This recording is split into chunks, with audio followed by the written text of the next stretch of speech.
Hola, mi nombre es Raúl París y me corresponde narrar los siguientes capítulos, es decir, 4, 5 y 6 del libro del mundo de Sofía.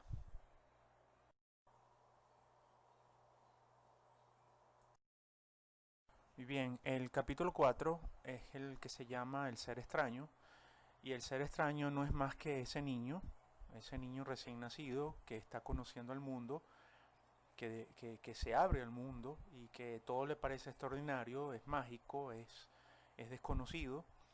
Y al final, bueno, se trata de que los filósofos deben conservar esa capacidad de no perder ese asombro que tienen los niños para seguir conociendo el mundo. Y eh, por eso la frase de Platón, el asombro es el sentimiento que ilumina la mente del ser humano, permitiéndole salir de las sombras.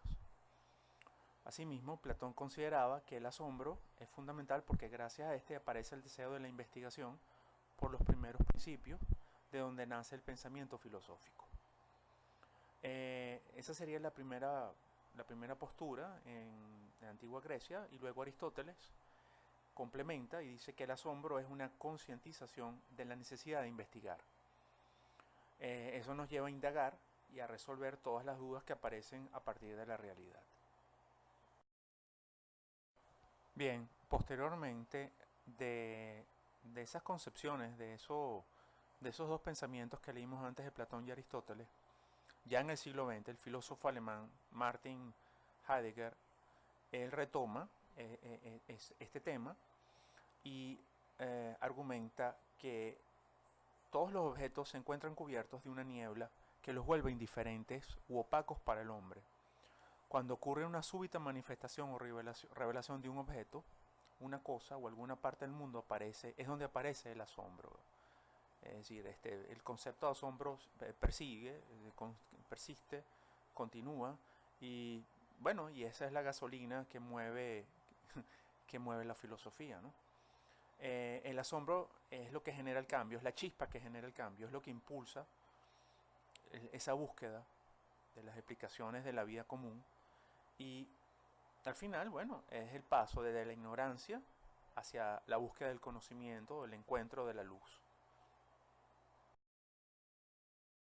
Bien, continuando, en los que pudimos leer en el mundo de Sofía el mito, eh, ahí narran, describen la historia de Thor y su martillo y de cómo esta forma parte de la mitología nórdica y de cómo afecta la agricultura.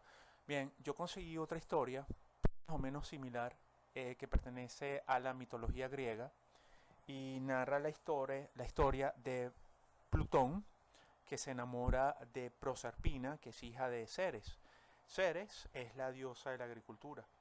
Él la rapta y luego se casa con ella. Eh, Eso genera mucha tristeza y mucha rabia, mucho enojo para su mamá. Ceres tenía la capacidad de hacer germinar las plantas. Eh, bueno, era la diosa de la fertilidad. Ella, al estar tan enfurecida, entonces no permitía que las plantas crecieran. Los campos comienzan a agotarse, y bueno, y tal es la preocupación de que Júpiter, viendo que se está agotando los alimentos, manda a Mercurio a que vaya a que converse con Plutón y logre convencerlo de que para devolver a Proserpina. Bien, al no estar muy de acuerdo Plutón por entregar a su esposa tan fácilmente, obliga a Proserpina que se coma 6 semillas de granada. Eso, por supuesto, tiene un significado, un valor simbólico, que consiguió. Él consigue con ello que Proserpina reparta su vida entre su madre Ceres y él, de tal manera que 6 meses que simbolizan la alegría de la primavera y del verano con su madre, y 6 meses de tristeza con su esposo, que es la pausa de la madre tierra, es decir, es otoño e invierno, es decir, hace clara referencia a las estaciones. Bien, aquí comenzamos con la visión mítica del mundo y que tiene lugar en el 400 a.C. en Grecia, y es cuando ya las personas comienzan a dejar de lado todas esas historias, esos cuentos, para pensar ya de forma más racional. Este, mientras el pensamiento mítico intentaba explicar el mundo y sus fenómenos por medio de acontecimientos considerados reales, pero sin embargo imaginados, el pensamiento racional solo tuvo por válidas las explicaciones que recurrían a hechos cuyas realidades eran demostrables e incontrastables. Aquí Aristóteles explica que pues ha de haber alguna naturaleza, ya sea única o múltiple, de las cuales se generan las demás cosas, conservándose ella misma, ¿no? Posteriormente, Anaximandro de Mileto, el origen de la vida es el agua. Todos proceden del fenómeno húmedo. La tierra en un principio era líquida y por el proceso de disuasión, lo húmedo dio lugar a lo viviente. Posteriormente, Anaxímenes explica que el origen de todas las cosas a partir de un doble proceso por el que el aire se modifica. La rarefacción que da origen al fuego, la condensación, en el que se deriva las nubes, el agua, la tierra, las rocas. Es decir, fíjense que están ocurriendo las diferentes interpretaciones, ¿no? de los elementos elementales que se encuentran en la naturaleza así a simple vista, ¿no? Que es la tierra, el fuego, el agua, el aire. El origen de todas las cosas, el arché es el aire, sustancia sensible, pero que raya en lo incorpóreo.